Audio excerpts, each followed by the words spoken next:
Beaucoup de choses ont été écrites et sont encore écrites à propos de la différence de progression de l'Évangile dans les 3 premières décennies du christianisme et depuis lors. Il est impossible de nier que la progression a alors été phénoménale. Nous avons plus d'une fois cité les paroles concernant la progression du christianisme.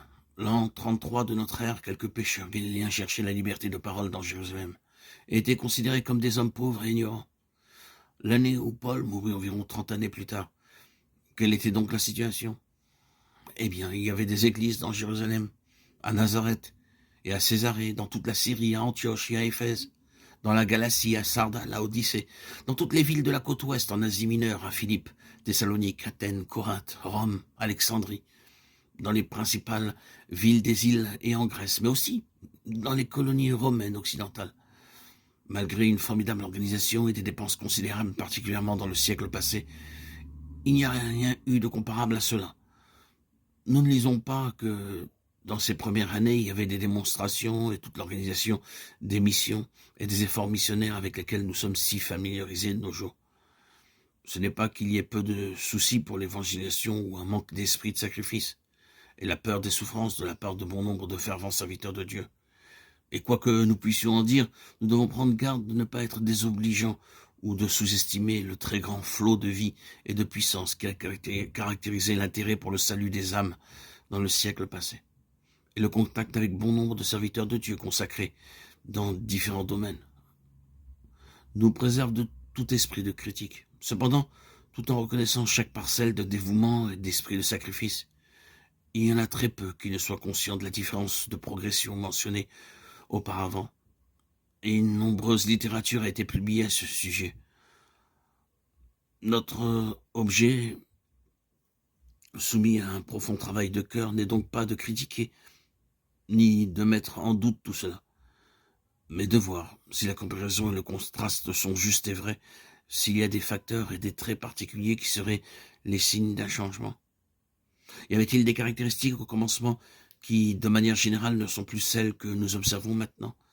Y a-t-il eu, lors de ces premiers jours, une œuvre réellement vivante et efficace, à cause de la présence de ces facteurs originels auxquels nous pouvons approximativement nous référer?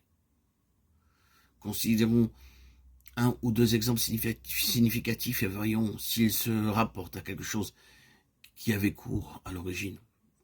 En premier lieu, souvenons-nous de l'incroyable et émouvante histoire des frères Moraves dans les 20 premières années, 20 années seulement, remarquez-le bien. Ils ont fourni plus de missionnaires que ne l'a fait l'ensemble de l'Église protestante au cours des 200 dernières années. À cause de leur pénétration dans des pays fermés, des souffrances volontairement endurées, des distances parcourues, des vies vécues et livrées de la grâce de Dieu manifestée, cela nous émerveille et nous humilie quand nous lisons tout cela. Quelqu'un a dit que si proportionnellement, compte tenu de leur nombre, les membres des églises protestantes avaient agi comme eux, il y aurait eu suffisamment de gens pour évangéliser le monde entier. Quel était donc le secret de ces deux frères, de ces croyants, et quels étaient les traits significatifs? Tout d'abord, la croix avait été profondément forgée dans l'être intérieur de chacune de ces personnes. Cela avait été fait à travers de profondes souffrances. Leur pays avait été ensanglanté par des massacres. Ils avaient été chassés de leur maison. D'une population de 3 millions, ils furent réduits à cause de la persécution à 1 million d'âmes. Il semblait qu'ils avaient été entièrement exterminés, que leur témoignage avait été éteint. Cependant, hors du feu de cette affliction s'est levée une compagnie purifiée avec une autre sorte de feu brûlant en eux. Ce fut le feu d'un amour passionné pour le Seigneur Jésus. Les réunions de ces frères moraves, quand elles furent possibles plus tard, respiraient l'atmosphère de la chambre haute de Jérusalem quand les circonstances étaient semblables. Ils décidèrent de bannir entièrement le moi sous toutes ses formes, la volonté propre, l'amour de soi, l'intérêt personnel, la recherche égoïste. Être pauvre en esprit serait leur requête et tout le monde se livrerait pour être enseigné par l'Esprit Saint. Une prière de veille fut établie brûlant nuit et jour durant 24 heures et les groupes se relayaient occupés à chercher le Seigneur. Leur devise était chercher à ce que l'agneau soit récompensé de ses souffrances. Tout cela résultait d'un profond travail intérieur de la croix, suivi d'un amour personnel et puissant pour le Seigneur Jésus.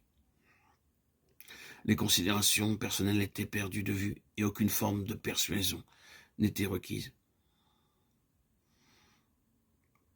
Est-il nécessaire de dire ou de préciser qu'il y avait une réelle correspondance avec la réalité des premiers jours du christianisme?